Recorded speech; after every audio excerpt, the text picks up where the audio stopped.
कल तक आसाराम के कुकर्म कुख्यात थे, अब आरोप है कि उन कुकर्मों में आसाराम का पूरा परिवार भी शरीक था। जी हां, सूरत की दो बहनों ने यही आरोप लगाए हैं आसाराम के पूरे परिवार पर।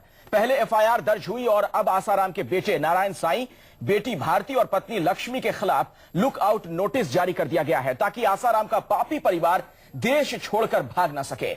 लेकिन इस वक्त नारायण साईं और उनके घर वाले कहां हैं, किसी को नहीं पता। पहले एक रिपोर्ट आपको दिखाते हैं, उसके बाद पूछेंगे अपने मेहमानों से कि यह दुराचारी कुनबा आखिर कब गिरफ्तार होगा और क्यों फरार है।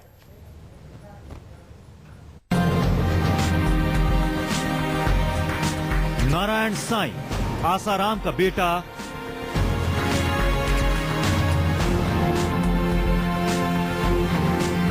लक्ष्मी देवी, आसाराम की पत्नी,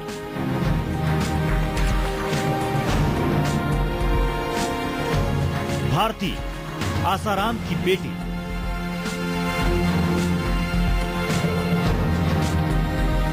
कहते हैं आसाराम अपने आश्रम में लड़कियों का सिलेक्शन टॉर्च जलाकर करते थे। जिस लड़की पर आसाराम की इस टॉर्च की रोशनी पड़ती, उसे आसाराम के सामने पेश होना पड़ता। आसाराम तो खुद जेल की हवा खा रहे हैं, सलाखों के पीछे अपने कुकर्मों की सजा भुगत रहे हैं। और अब सूरत पुलिस कुछ इसी अंदाज में उनके बेटे नारायण साईं की तलाश कर रही है। जी हां, आसाराम के बेटे नारायण साईं के साथ साथ सूरत पुलिस ने उसकी मां और बहन के खिलाफ लुकआउट नोटिस जारी कर दिया है। हम लोगों ने कल लुकआउट नोटिस इशू किए हैं। ये प्रिकॉशनरी मेजर है। इन्वेस्टिगेशन में अगर कोई आरोपी लगता है कि उनकी सामर्थ्य है बाहर जाने की, तो हम लोग नॉर्मल कोर्स में इमिग्रेशन अथॉरिटीज को इन्फॉर्म करते हैं कि उनको बाहर जाने नहीं दिया जाए जब तक इन्वेस्टिगेशन पूरा नहीं हो। आसाराम का परिवार अब देश छोड़कर बाहर नहीं जा सकता। देश भर के हवाई अड्डों पर पुलिस की निगाह इस परिवार पर होगी। दरअसल पुलिस को आशंका है कि आसाराम का परिवार देश छोड़कर भागने की फिराक में है। दरअसल सूरत की दो बहनों ने आसाराम के साथ साथ उनके बेटे नारायण साईं पर बेहद संगीन इल्जाम लगाए हैं। आरोपों के मुताबिक आसाराम ने बड़ी बहन के साथ 2001 से 2007 तक अहमदाबाद आश्रम में रेप किया। नारायण साईं ने 2002 से 2004 के दौरान छोटी बहन के साथ रेप किया। यौन शोषण में आसाराम की पत्नी और बेटी ने भी उनका साथ दिया। इस मामले में रविवार को एफआईआर दर्ज होने और लुकआउट नोटिस जारी होने के बाद नारायण साईं के साथ साथ उसके पूरे परिवार पर गिरफ्तारी की तलवार लटक रही है। सूरत के पुलिस कमिश्नर का कहना है कि पुलिस कानून के मुताबिक अपना काम कर रही है। तो अभी जिसका भी रोल होगा वो हमें एग्जामिन करना पड़ेगा। प्राइमरीली जो एक्यूज्ड हैं वो नारायण साईं हैं, उनके ऊपर रेप का एलिगेशन है। अब इसमें जिन लोगों ने उनकी मदद की है वो इन्वेस्टिगेशन के दरमियान उनको खोजेंगे, उनके रोल फिक्स करेंगे। अगर उन्होंने मदद की है तो डेफिनेटली एक्शन लिया जाएगा उनके खिलाफ। लुकआउट नोटिस जारी होने के बाद नारायण साईं, लक्ष्मी देवी और भारती की मुश्किलें बढ़ गई हैं। दरअसल लुकआउट नोटिस के तहत आरोपी के विदेश जाने पर पाबंदी लग जाती है। संबंधित शख्स की तस्वीरें एयरपोर्ट पर भेजी जाती हैं। सभी एयरपोर्ट प्रशासन को अलर्ट कर दिया जाता है। आरोपी को लेकर अंतर्राष्ट्रीय सीमा, एयरपोर्ट और बंदरगाहों पर भी नजर रखी जाती है। इस बार आरोप सिर्फ आसाराम पर ही नहीं बल्कि पूरे परिवार पर है। जाहिर है पुलिस भी इस मामले को हल्के में नहीं ले रही। यही वजह है कि पुलिस ने न सिर्फ जांच के लिए विशेष टीम बनाई है बल्कि इस बात का भी एहतियात बरत रही है कि नारायण साईं, आसाराम की पत्नी और उनकी बेटी कहीं पुलिस को गच्चा न दे जाए। आसाराम और उनके बेटे नारायण साईं पर जिन धाराओं के तहत मामला दर्ज किया गया है उसमें गिरफ्तारी तय मानी जा रही है। लेकिन सवाल है कि कब गिरफ्तार होगा आसाराम का परिवार। एफआईआर दर्ज होने के बाद आजाद क्यों है नारायण साईं? क्या पुलिस को वाकई नारायण साईं की जानकारी नहीं है? आपको बता दें कि आसाराम ने भी यौन शोषण का आरोप लगने के बाद 12 दिनों तक पुलिस को छकाया था, जिसमें जोधपुर पुलिस की भूमिका को लेकर भी सवाल खड़े हुए थे।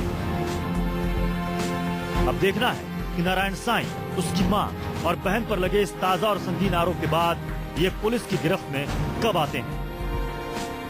लुकआउट नोटिस का मतलब साफ है कि मामले में कितनी सच्चाई है और पुलिस कितनी गंभीर। गिरफ्तारी से बचने के लिए आसाराम की नौटंकी देख चुकी पुलिस नारायण साईं को ऐसा कोई भी मौका नहीं देना चाहती। ऐसे में लुकआउट नोटिस एक संकेत है कि पुलिस के हाथ नारायण साईं के गिरेबान तक कभी भी पहुंच सकते हैं। कैमरामैन दिव्यांग के साथ भूपेंद्र सिंह, अहमदाबाद, न्यूज 20। और जरा गौर कीजिए, जो रवैया आसाराम का देखने को मिला था जब उनके खिलाफ मामला दर्ज हुआ था, कुछ वही रवैया पूरे परिवार का दिख रहा है। जांच में कोई सहयोग नहीं कर रहा है और हालात इस कदर हो गए हैं कि अब लुक आउट नोटिस तक जारी करना पड़ता है पुलिस को। कई सवाल हैं, बातचीत करने के लिए पूरे मेहमानों का एक पैनल न्यूज 24 पर मौजूद है। सबसे पहले आपको मिलवा दूं अपने साथ यहां पर जो मौजूद हमारे मेहमान हैं, आचार्य हरिहरानंद शास्त्री जी स्टूडियो में मौजूद हैं। टीना शर्मा आप सामाजिक कार्यकर्ता हैं, उनसे हम बातचीत करेंगे। वसुंधरा शर्मा आसाराम की समर्थक हैं, इनसे हमारी बातचीत होगी। सरिता गुप्ता आसाराम की समर्थक हैं, उनसे भी हम बातचीत करेंगे। मोहन प्रसाद अग्रवाल उर्फ लाल बाबा मौजूद हैं हमारे साथ। आप वृंदावन के रहने वाले हैं और इनका इल्जाम है कि इनकी पत्नी को आसाराम ने गायब करवाया। इनसे भी हम समझेंगे क्या था वो पूरा मामला। के मनन कुछ देर में हमारे साथ मौजूद होंगे, सीनियर एडवोकेट हैं और आसाराम की पैरवी भी वो कर रहे हैं। पहला सवाल मेरा आपसे है वसुंधरा जी, चूंकि आप आसाराम की समर्थक हैं, अगर पाक साफ है पूरा परिवार तो पुलिस को जांच में सहयोग क्यों नहीं कर रहा, क्यों भागे फिर रहे हैं सब? लुकआउट नोटिस तक जारी करना पड़ता है कि बापूजी ने समर्थन नहीं करा है। जब पहली बार में भी हुआ था जोधपुर, जब जोधपुर से पुलिस गई थी तो बापूजी के खुद के स्वयं के शब्द थे कि हम पुलिस को चाहते हैं कि पुलिस आकर यहाँ से गिरफ्तार तमाम नानुकुर के बाद तमाम नहीं नानुकुर ऐसा नहीं था, नानुकुर कोई नहीं था, ये तो मीडिया की गलत फहमी है। नहीं अब पूरा परिवार कहाँ है? नहीं पूरा परिवार, आप जाइए ना कहीं, आप जाकर ढूंढिए कोई पूरा परिवार, ये थोड़ी जहाँ पर परिवार है वहाँ पर है, वो तो पुलिस का काम है। पुलिस का भी लॉकआउट करा है, जांच में क्यों नहीं सहयोग कर रहे हैं? पुलिस को जांच में पूरा सहयोग मिलेगा ऐसा कहीं नहीं है, ना पहले बापूजी ने करा। वो तो जो कानूनी प्रक्रिया करनी पड़ेगी, अगर लुकआउट नोटिस जो पहला वो है वो तो करना ही पड़ेगा उनको। और उसके बाद नहीं है जांच में अगर वो सहयोग नहीं कर रहे हैं, भागे नहीं जांच में कोई नहीं भागा फिर रहा है। अगर ऐसा था नहीं, नारायण साईं इधर थे, पहले भी दिल्ली में थे। हालांकि मेरे को इतना उसके बारे में, नारायण साईं के बारे में डिटेल्स नहीं पता होते। I am not in touch with Narayan Sai so much, जैसे जितना आसाराम बापूजी के साथ ज्यादा जुड़े हुए। लेकिन ये हम पूरी गारंटी से कहते हैं कि बापूजी का परिवार ऐसा परिवार है ही नहीं कि जो कहीं पर भी कानून के साथ खिलवाड़ करने की कोशिश कर रहे हैं। क्या ये कानून के साथ खिलवाड़ नहीं है? आसाराम का जो रवैया था वही रवैया आप देखने को मिल रहा है, बेटे का, पत्नी का, बेटी का, तमाम लोगों का। लुकआउट नोटिस तक जारी करने की जरूरत पड़ जाती है पुलिस को। देखिए वसुंधरा जी ने बड़ी आसानी से कहा कि आसाराम जी ने भी जांच में मदद की, तो मैं उनकी जानकारी के लिए बताना चाहती हूँ, शायद वो अनभिज्ञ हैं इन बातों से, क्योंकि वो आसाराम जी की भक्त हैं। और यहाँ पर जब चल रहा 12 दिन यहाँ पर थी, देखिए सुनिए, जब रामलीला में सत्संग था, आई वाज देयर, टेलीविजन पे आ रहा था। वसुंधरा जी आप सुन, अरे आ रहा है तो हम भी तो बात कही, मुझे मेरी बात कहने दीजिए, आपको पूरा मौका देगा इस स्टूडियो की आप अपनी बात रखें, इसीलिए आपको यहाँ बुलाया है। 12 दिन लगे, 2 सम्मन दिए गए, किस आम आदमी को इस देश में, इनको, मुझको, इनको, किसको 2 सम्मन दिए जाते हैं? क्यों 12 दिन लगे? सबको पता था जन्माष्टमी का फेस्टिवल अगर ऐसा होना, जन्माष्टमी तो पुलिस वहाँ चली जाती। नहीं पुलिस वहाँ जाती, सूरत जाती है, उसके बाद सूरत में नहीं दी है कोई पुलिस ने, कहीं ऐसा नहीं। और उसके बाद उनके समझी के देहांत हो गया, नारायण साईं का, और उसके बाद नारायण साईं तो पुलिस ढूंढे ना, हमें क्या पता नारायण साईं का। पुलिस ने लुकआउट नोटिस पुलिस ने लुकआउट नोटिस दिया नारायण साईं को। प्रोसीजर आपको मालूम है? प्रोसीजर है तो जा रहे हैं ना। लुकआउट नोटिस का एक इतने संगीन इल्जाम है, ऐसा कोई संगीन इल्जाम नहीं है मैडम, जब तक प्रूफ नहीं होता। धाराएं देखिए, धाराएं तो जो मर्जी लगा दीजिए, मतलब आप एफआईआर को कुछ नहीं, एफआईआर को क्यों नहीं समझते? अगर हम एफआईआर को नहीं समझती हैं, यहाँ पर तो मैं ये कहना चाहूंगी, नहीं समझते हैं लुकआउट नोटिस को, आप उसके एफआईआर को समझते हैं। नहीं, डेफिनेशन गलत बता रही है। डेफिनेशन नोटिस तभी होता है जब ढूंढा जाता है और नहीं मिलता है। डेफिनेशन गलत नहीं है, सरिता गुप्ता ढूंढ रहे हैं। वजह क्या है? क्यों पूरा कुनबा फरार है? जांच में क्यों नहीं सहयोग कर रहे हैं? थाने चले जाते हैं एफआईआर होने के बाद। ऐसे तो लोग यही कहेंगे ना कि कोर्ट की दाढ़ी में तिनका। ये नहीं कहूंगी कि पूरा कुनबा फरार है। जब बापूजी को भी नोटिस दिया गया था तो बापूजी के लिए भी यही कहा गया था, इवन चैनल्स पे दिखाया भी गया था कि बापूजी कार में बैठ के जा रहे हैं, जबकि वो बापूजी थे ही नहीं, ना उनका ड्राइवर था ना उनकी गाड़ी थी। तो ऐसा ही ये कुछ यहाँ दिखाया जा रहा है। क्या दिखाया जा रहा है? गुरु परिवार को बदनाम करने, क्या दिखाया जा रहा है? ये दिखाया जा रहा है कि वो फरार हो गए हैं। आप जाइए वाशरूम जाके जारी करने की क्या जरूरत पड़ती है कि तमाम वो जैसे कि अभी डिपार्टमेंट पुलिस क्यों ढूंढेगी? जनता क्यों ढूंढेगी? हम समर्पण क्यों नहीं करेंगे? न्यायालय में जाके समर्पण करेंगे, हमें न्यायालय न्याय देगा। हम अगर दोषी नहीं है हमें फांसी नहीं लटकाया जाएगा। हम क्यों नहीं समर्पण कर रहे हैं? जो लुकआउट पुलिस क्यों ढूंढेगी? कहना चाहूंगा, रुकिए जरा। अब एक बात सुन चलना चाहिए। कहते हैं, एक बचपन में कहानी सुनी थी मैंने कि एक गधा था, उसने शेर का खोल एक बार पहन लिया और अपने आप को शेर सिद्ध कर दिया। लेकिन जब एक बात ऐसी स्थिति आई, वो जब आवाज निकालने लगा ढेंचू ढेंचू का, तो उसको सब लोगों ने डंडे से बड़ी पिटाई की। आसाराम ने कभी श्री राम का, कभी कृष्ण का, कभी शिव का ये सारे लोग जानते हैं। सुनिए, अब उसके पश्चात राम जी ने बीच में रावण का अंत किया, राक्षसों का अंत किया। आसाराम यदि राम है तो किसी आतंकवादी का अंत क्यों नहीं किया उन्होंने? अब देखिए, इस देश के अंदर रामायण नाम की एक सीरियल आई। रामायण आने के पश्चात अरुण गोविल को भगवान श्री राम के समान पूजा जाने लगा, नीतीश भारद्वाज को श्री कृष्ण के समान पूजा जाने लगा। आसाराम पब्लिक की इस कमजोरी को जानते थे और उन्होंने वेश बना लिया,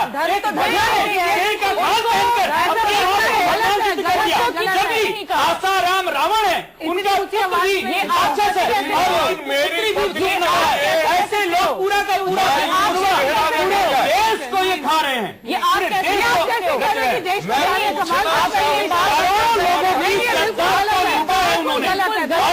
महंगे महंगे वकीलों पर पैसा बर्बाद कर रहे हैं। अगर मैं आपको पूछना चाहूंगा, सुनने दीजिए एक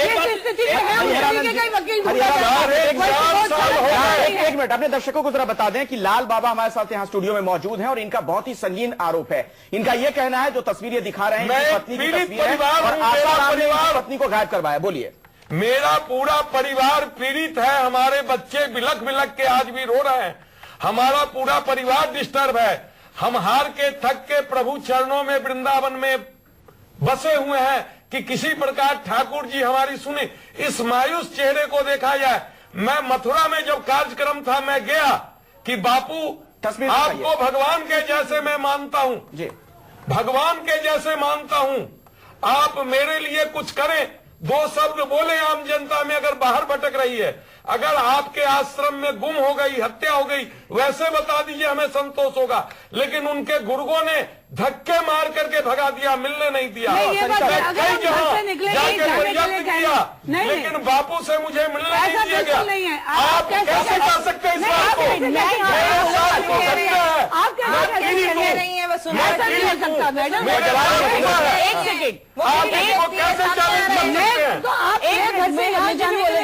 अगर मैं यहाँ नहीं पहुँचती हूँ तो इसमें आपका कहना दोषी हो गया।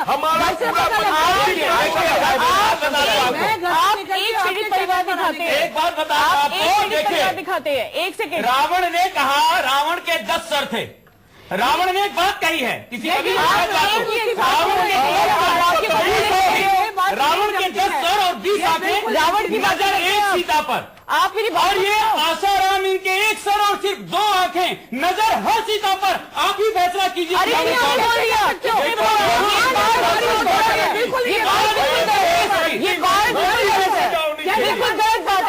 ऐसे व्यक्ति को फांसी की सजा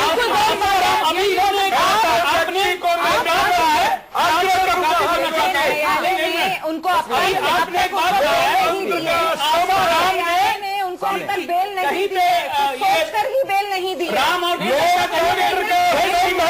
हम आपको नहीं, आप एक पुतले को गिरफ्तार किया जाए। एक बात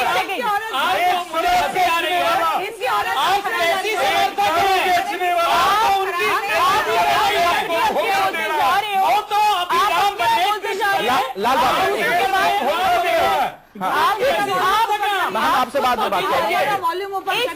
आप खुद बोलते जा रहे हैं और आपको बोलने का मौका। बोलिए, सरिता को सुन लेते। मैं बोलना चाहती हूँ, एक पीड़ित परिवार की बात होती है, मैं कहती हूँ जो बापू की करोड़ों की बात नहीं हो रही है सरिता जी, तमाम मामले आ रहे हैं। बोला जाए, मेरठ से मामला सामने आया, सूरत से मामला सामने आया, अहमदाबाद से मामला सामने आता है। उनके बारे में बापू के आने से उनके जीवन में क्या परिवर्तन हुए, क्या उनको हुआ? बहुत परिवर्तन हुए, बहुत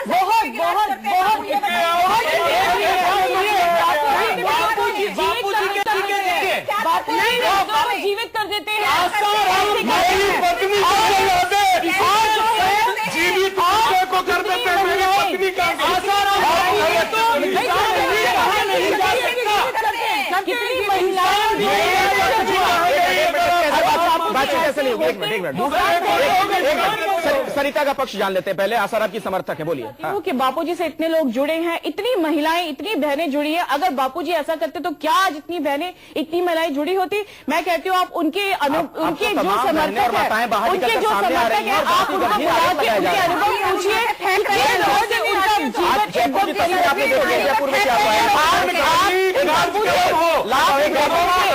जीवन कैसे परिवर्तन हुआ है? मैं किसी की बात को जवाब, अपने पिताजी की बात बताती हूँ। मेरे पिताजी को डॉक्टर ने जवाब दे दिया था जब मैं टीनेजर थी। सिर्फ गुरुदेव ही थे जिन्होंने मेरे पापा को खड़ा किया। आज भी वो जीवित है। सुनिए, नारायण साईं जी की आप बात करते हो। मैं स्वयं जो आज यहाँ पे बैठी हूँ, मेरे को स्वयं नारायण साईं जी ने जीवन दान दिया है। तो वो भगवान से कम है क्या? अरे भगवान की तरीका बताइए, भगवान की शक्तियाँ इतनी शक्तियाँ हम अरे हम तो एक देखिए सर, ऊंचा बोलकर ब्रेक के लिए रुकना पड़ेगा। आप भगवान कह रहे हैं लेकिन ये रावण कह रहे हैं। तो पहले आसाराम पर तमाम गंभीर आरोप लगे। फिलहाल सलाखों के पीछे हैं उनके बेटे पर, बेटी पर और पत्नी पर तमाम दुराचार के आरोप लगे हैं। और अब सवाल यह है कि क्या नारायण साईं की भी गिरफ्तारी होगी? तमाम मसलों पर हम चर्चा कर रहे हैं। कई खास मेहमान हमारे साथ मौजूद हैं। और सरिता जी, मैं आपसे शुरू करना चाहूंगा, चूंकि आप आसाराम की समर्थक हैं। क्यों भाग रहा है ये पूरा परिवार? आसाराम का पूरा कुनबा क्यों भागा फिर रहा है? लुकआउट नोटिस जारी करने की जरूरत क्यों पड़ती है पुलिस को? जांच में क्यों नहीं सहयोग करते हैं लोग? तो तब यही कहेंगे ना कि चोर की दाढ़ी में तिनका। नहीं, मैंने पहले भी कहा था, मैं फिर भी कहूंगी कि बापूजी का जब हुआ था तो बापूजी के लिए भी यही कहा गया था कि वो भाग रहे हैं, यहाँ जा रहे हैं, वहां जा रहे हैं। इवन उनकी गाड़ी भी भागती हुई दिखाई गई और एक ड्राइवर बैठा है और बापूजी मुंह छिपा के बैठे हैं। बापूजी को मुंह छिपाने की कोई जरूरत नहीं थी। वो पहले से ही इंदौर आश्रम थे और पूरा उनके साधक लोग और सभी बाहर वाले मीडिया वाले भी जानते थे, लेकिन अननेसेसरी दिखाया गया उनको बदनाम करने के लिए कि वो भाग गए। उन्होंने जांच में सहयोग नहीं किया, ये हकीकत है। जब पूरा दबाव बना, पुलिस जब गिरफ्तार करने पहुंच गई, जब उन्हें लगा कि अब कोई चारा उनके पास नहीं बचा है, निकाल के देखिए कि उन्होंने पूरा। नारायण साईं कहां है? उनका पूरा परिवार कहां है? क्यों नहीं जांच में सहयोग कर रहे हैं? कि बापूजी पूरा गंभीर आरोप लगे हैं, गंभीर आरोप। टीना जी सामाजिक कार्यकर्ता है और कानूनी मामलों की जानकार भी है। टीना, मैं आपसे समझना चाहूंगा, 376, 377, 342, 346 बहुत संगीन धारा है जिनमें मामला दर्ज हुआ है। देखिए, मैं अखिलेश यहाँ पर एक बात कहना चाहूंगी, ये ऐसा मैटर है जो मीडिया में रिपोर्ट हो रहा है और यहाँ से नारायण साईं जी या किसी भी व्यक्ति को पता चलेगा कि ऐसी कोई रिपोर्ट दर्ज हुई है। आपने कल सुबह दिखाया कि 7 बजे रिपोर्ट दर्ज हुई। मुझे लगता है कि ऐसे में जो व्यक्ति निर्दोष है उसको खुद थाने में जाना चाहिए और बोलना चाहिए मैं हाजिर हूँ, बताइए। कम से कम मीडिया में ये मैसेज जाएगा कि आप खुद हाजिर हो रहे हैं। अगर आप लुकआउट नोटिस, सुनिए एक मिनट प्लीज सरिता जी, जब लुकआउट नोटिस जारी किया जाता है उसका एक प्रोसीजर होता है। लुकआउट नोटिस ऐसे ही जारी नहीं हो जाता। कितनी आप उठा के देखिए, कितने केसेस 4-4 दिन तक पुलिस ढूंढती है ऐसे लोगों को। कोई बहुत सीरियस संगीन धाराएं हैं। ये जब बच्चियां थी जिनके साथ हुआ है, जिन 2 बहनों ने आरोप लगाए हैं, वो उस समय माइनर होंगी। और मैं आपको एक बात और बता देती हूँ इस पैनल की जानकारी के लिए और लोगों की जानकारी के लिए, 25/10/2013 की सुप्रीम कोर्ट की जजमेंट है बचपन बचाओ आंदोलन वर्सेस यूनियन ऑफ इंडिया की, जिसमें कहा गया है कि एक से ज्यादा माइनर के साथ अगर कोई व्यक्ति शारीरिक ऐसा कोई दुष्कर्म करता है तो उसको लाइफ टाइम इम्प्रिजनमेंट है, जीवन उम्र कैद है। बड़ा सवाल है कि क्या अब आसाराम के बेटे, उनकी बेटी और पत्नी का नंबर आ गया है? जिस तरीके के संगीन मामलों में उनके खिलाफ एफआईआर दर्ज हुई है और अब वो जांच में चूंकि सहयोग नहीं कर रहा है पूरा परिवार, ऐसे में लुकआउट नोटिस तक जारी करना पड़ा है। यानी कि इमिग्रेशन से लेकर तमाम एयरपोर्ट को सतर्क किया गया, अलर्ट किया गया है कि नारायण साईं कहीं विदेश ना भाग जाएं। क्यों इस तरह के हालात पैदा हुए हैं? क्यों आखिर ये जांच में सहयोग नहीं कर रहे हैं? जो गंभीर आरोप लगे हैं, पुलिस के सामने जाकर पेश होना चाहिए था नारायण साईं को, उनके परिवार के सदस्यों को अपनी बात रखनी चाहिए थी, जांच में सहयोग करने की जरूरत थी। लेकिन जैसा कि आपने आसाराम के मामले में देखा था, लंबे वक्त तक पूरे मामले को टाला गया। आसाराम ने जांच में सहयोग नहीं किया था, पूरा परिवार अब ऐसा ही कर रहा है। तमाम सवालात खड़े हो रहे हैं। और सरिता गुप्ता, मैं आपसे समझना चाहूंगा, आसाराम के आप कट्टर समर्थक हैं। बिल्कुल। ऐसा तो नहीं लग रहा है नारायण साईं को कि कहीं पिता की तरह उनकी भी गिरफ्तारी ना हो जाए, इसलिए आगे फिर रहे हैं? जब उनके पिताजी नहीं डरे तो वो क्यों डरेंगे? ऐसे डरने का कोई सवाल पैदा नहीं होता। इंदौर में छिप गए, या तो जब उन्हें कहना चाहता हूँ, अभी आपने कहा बीमारी दूर हो गया। अगर बीमारी दूर हो गया तो हॉस्पिटल क्यों खुले हुए हैं? आप मुझे बोलेंगे हॉस्पिटल बंद करवा दो, ये आयुर्वेद क्यों खोला करवा दो। और ये अगर दवाई इलाज करते हैं तो सारे जितने बीमार हैं इनके नहीं, मेरे को और अगर ये कृष्ण है लेकिन मेरे बापू की तरह करके कृपा दिखाएं जरा। गुरुदेव ने हमें फोटो दिखाया कि ऐसी कौन सी कृपा है जिससे लोग ठीक हो जाते हैं? उदाहरण आपको दे सकती हूँ। ये देखिए, ये कोई प्रमाण नहीं है। देखिए ये ऐसे हजारों लाखों करोड़ों लोग खड़े हो जाएंगे आपके आगे। करोड़ों लोग करोड़ लोगों जो दीक्षा लेते हैं, जो दीक्षा लेके बापू जी से ठीक हो जाते हैं। कौन सी दीक्षा? कौन सी दीक्षा? दीक्षा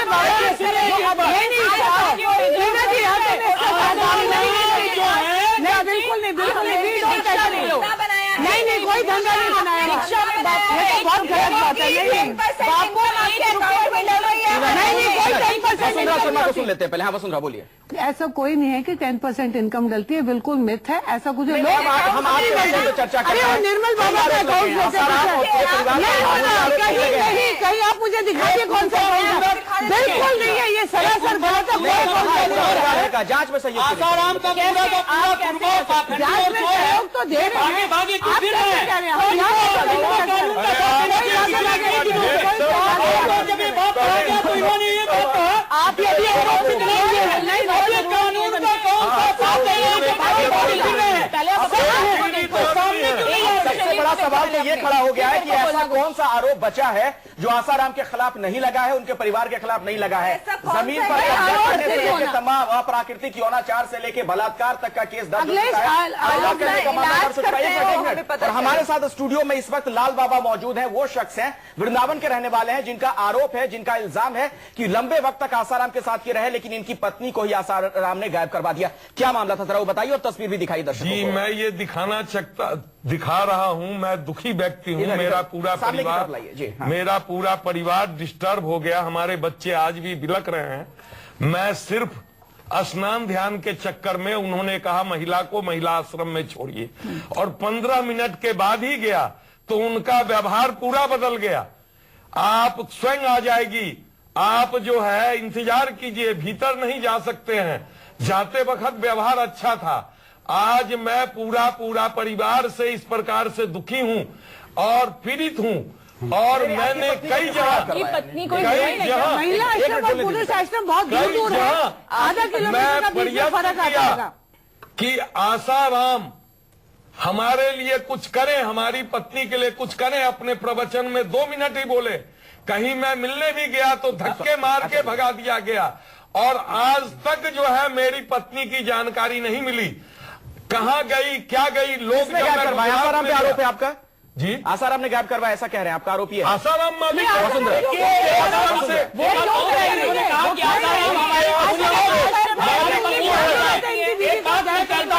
व्यक्ति अपने आप को जेल में रो रहा है, वो अपने आप को नहीं बचा सकता, वो किसी को क्या बचाएगा? मीडिया पर एक आरोप लगाया जा रहा था कि मीडिया हिंदू धर्म की विरोधी है। मीडिया बार बार हिंदू धर्म के बार आक्षेप लगा रही है। मैं बहुत लोगों का ध्यान दिलाना चाहता हूँ, मीडिया की कोई गलती नहीं, इसलिए कि कोई मुसलमान में कोई मोहम्मद साहब बनकर दिखाए, क्या उसे पता चल जाएगा कि क्या होता है? सिख में हम जिस विषय पर चर्चा कर रहे हैं मैं इजाजत नहीं दे सकता हूँ। इस तरह की बात आप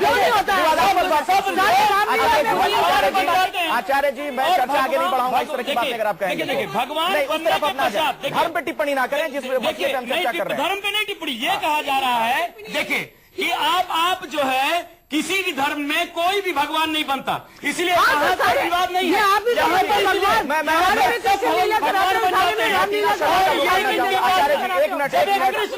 मैं अब टीना शर्मा का रुख करना चाहूंगा। एक मिनट सरिता जी, एक मिनट। टीना, मैं आपसे समझना चाहूंगा, जिस तरह के मामले दर्ज हैं नारायण साईं और उनके परिवार के खिलाफ, अगर वो जांच में सहयोग नहीं करते तो क्या नारायण साईं की गिरफ्तारी मुमकिन है? बिल्कुल मुमकिन है, और मुझे लगता है कि जल्दी से जल्दी गिरफ्तार। पुलिस, मेरे को लगता है कि आज ही इसको लुकआउट नोटिस जारी करते ही कुछ घंटों के अंदर पुलिस अपनी स्ट्रैटेजी बनाती है, और सारे जैसे एयरपोर्ट्स पे आपने सुन लिया है कि जा चुका है, उनके पूरे परिवार को, इनफैक्ट उनके रिश्तेदारों को और आसपास के और उनके आश्रमों पे भी रेड हो सकती है। तो ये कॉन्सिक्वेंसेस जो हैं वो देखने को आपको मिलेंगे अगले 2 दिन में। लुकआउट नोटिस की जरूरत इसलिए पड़ती है कि जो संगीन धाराएं हैं और जो जितना भी ये सब चल रहा है, और इनफैक्ट आसाराम जी जो ऑलरेडी जेल में हैं, उनको बेल नहीं मिली 3 बार, और उनका जो कस्टडी था, पुलिस कस्टडी था, वो भी बढ़ाया गया। इन्वेस्टिगेशन में में जो उनको कहीं ना कहीं दिक्कतें आ रही थी पुलिस को उनके साथ, वो सारी मतलब मुझे लगता है कि इन्वेस्टिगेशन अगर जल्दी निपट जाता है तो 4-5 दिन में जो है उसको केस चार्जशीट फाइल हो जाती है। लाल बाबा जी, आपसे मैं समझना चाहूंगा, आपका यह आरोप है कि आपकी पत्नी को आसाराम ने गायब करवा दिया, आप उनके साथ भी रहे लंबे वक्त तक। जी। आपने क्या देखा? आपको कभी लगा कि संदिग्ध गतिविधियां चलती हैं? देखिए, संदिग्ध, मैं जिस समय मेरी पत्नी गायब हो गई, 2 दिन मोटेरा गांव उस आश्रम में था, रात को नींद नहीं आती थी, रात को ट्रक आता था और खाली करके जाता था, फिर कुछ भर के जाता था, मैं लघु शंका के लिए भी उठता था, कुछ केमिकलें आती थी जिसमें अजीब सी गंध थी, मुझे पता नहीं कौन सा क्या चीज आता है जाता है, क्या हो सकता है वो ट्रक में भर के आता था आश्रम में और ट्रक फिर भर के वहां से कुछ ले जाते थे। रात को मैं उठता था, देखता था। मतलब आप ये कहना चाह रहे हैं कि आश्रम में धर्म से संबंधित काम के अलावा बाकी तमाम चीजें हो रही थी? हाँ, उल्टे सीधे बहुत से काम ट्रक में भर के आते थे, जाते थे। कुछ भी काम नहीं होता है, ये बिल्कुल देखा। थोड़ा आप दूरी बना रहे। मैं जानती हूँ, क्योंकि गोधन होता है, आयुर्वेदिक दवाई होती है, आयुर्वेदिक दवाइयों की अपनी स्मेल होती है। लेकिन आप कह रहे हैं आयुर्वेदिक दवाई, अमृत प्रजापति पुराने वैद्य हैं, वो कह रहे हैं कि मर्दानगी की दवाइयां लेते थे, अमृत प्रजापति फ्रॉड को, चीटर को बुलाकर आप रखोगे, वो सच्चाई कैसे? जो वहाँ जो सच कह दे जो कुछ अच्छा कह दे वो चीटर हो जाता है। हत्या की गई वहाँ पर, सच बोले वो चीटर हो जाता है। वो तो बोलता है नहीं, वो अपनी बीवी को खड़ा वो चीटर हो जाता है। वो अपनी बीवी को खड़ा करते हैं अलग से, वो उसको आप कैसे कह सकते हैं? ऐसे व्यक्ति को फांसी की सजा होनी चाहिए। ठीक है लाल बाबा, हरिहरन जी कुछ बोल रहे हैं, आचार्य हरिहरन। आपकी बात समझ गया।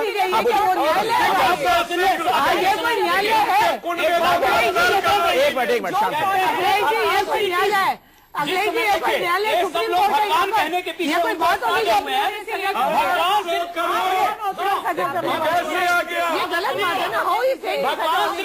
देखिए, आप लोग अगर सभी लोग बोलेंगे तो चर्चा नहीं हो पाएगी। सुन लेते हैं आचार्य जी को, सुन लेते हैं, फिर आपके पास हाँ बोलिए आचार्य जी। एक बात है, भगवान श्री कृष्ण गए हस्तिनापुर में, वहां पे शांति प्रस्ताव लेकर गए। जिस समय शांति प्रस्ताव लेकर गए तो दुर्योधन ने कहा कि मैं एक भूमि भी, 1 इंच जमीन भी नहीं दे सकता, एक सुई की नोक बराबर भी। तो जब ये कहा कि हम सुई की नोक बराबर भी बिना युद्ध के नहीं दे सकते, रामधारी सिंह दिनकर बड़ा सुंदर लिखते हैं, भगवान हस्तिनापुर आए, पांडवों का संदेशा लाए, 2 न्याय अगर आधा दो, उसमें भी यदि बाधा हो दे दो, केवल 5 ग्राम रखो अपनी धरती तमाम, हम वहीं खुशी से खाएंगे, परिजन पर हसीना उठाएंगे। दुर्योधन वो भी दे न सका और शीष समाज के ले न सका, उल्टे हरि को बांधने चला, जो था साध को सामने चला। जब नाश मनुष्य पर छाता है, देखिए इसमें भगवान ने उस समय जिस समय दुर्योधन बांधने चला, भगवान ने अपना विराट रूप दिखलाया।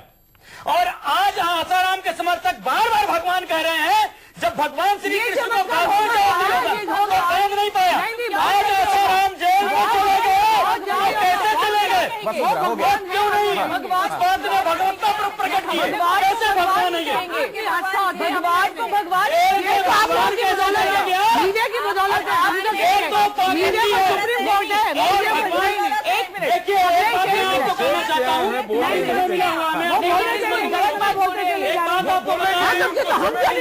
हम इनको समय देंगे, हमें समय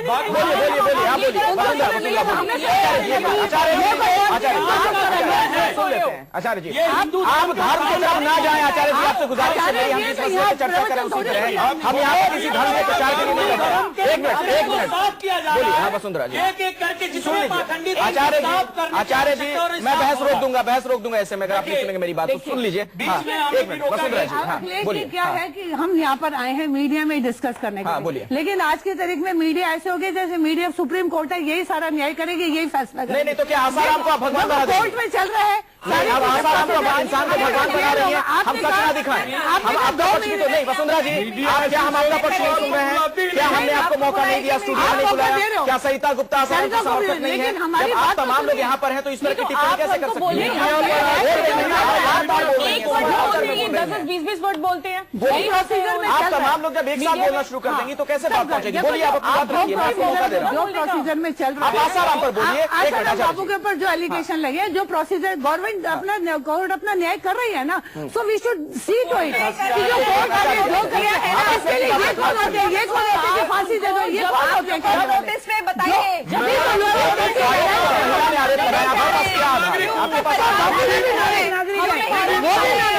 वो भी नागरिक बचाव के लिए मैं ये समझना चाह रहा हूँ, आपके पास एक मिनट मेरी बात सुन लीजिए, एक मिनट आपके पास लाल बाबा जी सुन लीजिए, निरर्थक बहस हम नहीं करना चाह रहे, एक मिनट आचार्य जी आप कह लीजिएगा, मुझे भी सुन लीजिए कम से कम।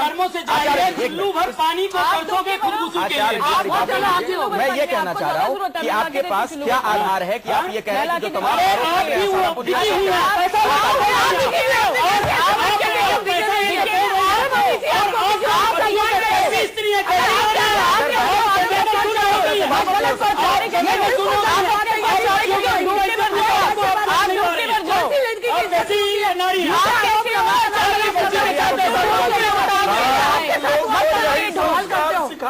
वही संस्कार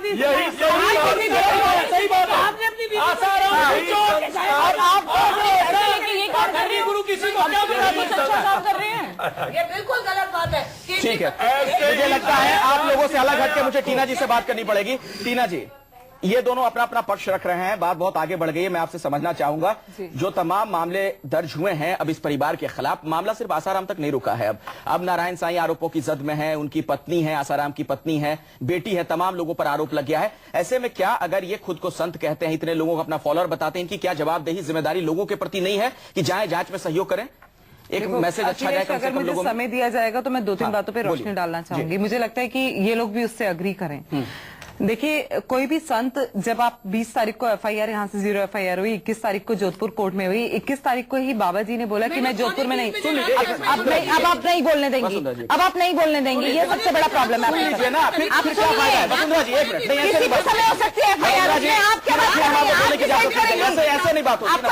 प्रोसीजर मालूम है?